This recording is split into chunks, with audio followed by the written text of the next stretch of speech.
নমস্কার বন্ধুরা, আজকে হচ্ছে ভেন্ডি চচ্চড়ি। তো ভেন্ডি চচ্চড়ির জন্য প্রথমে একটি কড়াইয়ের মধ্যে তেল দিয়ে নেব। তেলটা গরম করা হয়ে গেলে তার মধ্যে ভেন্ডিগুলো লম্বা লম্বা করে কেটে রাখা দিয়ে দেব। এরপরে একটু নুন আর হলুদ দিয়ে ভেন্ডিগুলোকে ভেজে নেব।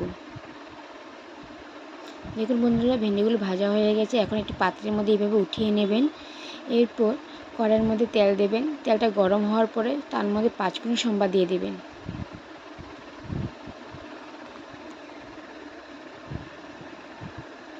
এরপরে এখানে একটা পেস্ট করা হয়েছে। পেস্টের মধ্যে কাঁচা লঙ্কা, পেঁয়াজ আর সরষা পেস্ট করা আছে। তো এই মশলাটা দিয়ে দেবেন।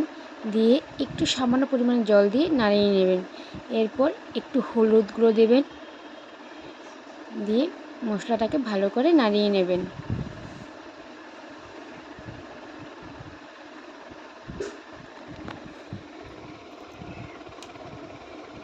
এরপর স্বাদ অনুসারে নুন দেবেন, দিয়ে মশলাটাকে ভালো করে কষিয়ে নেবেন। দেখুন বন্ধুরা, মশলা যখন এইভাবে খুব ভালোভাবে কষানো হয়ে যাবে, যখন দেখবেন যে মশলাটা ভালো করে কষানো হয়ে গেছে, এরপর ভেজে রাখা ভেন্ডিগুলো তার মধ্যে দিয়ে দেবেন। দিয়ে ভালো করে নাড়িয়ে নেবেন। এটা কিন্তু কম আঁচে হবে, আর এখানে এক ফোঁটাও জল লাগবে না। স্টিম কমিয়ে কমিয়ে রান্না করবেন, দেখবেন জিনিসটা খুব ভালো হবে আর ভেন্ডিগুলো মজেও যাবে। দেখুন বন্ধুরা, ভেন্ডিটা কী সুন্দর হয়ে গেছে। এখন গ্যাস অফ করে এইভাবে নামিয়ে নেবেন। দেখুন বন্ধুরা, প্লেটের মধ্যে এইভাবে সার্ভ করবেন, খুব ভালো লাগছে। ভালো লাগলে লাইক কমেন্ট শেয়ার করবেন। ধন্যবাদ বন্ধুরা।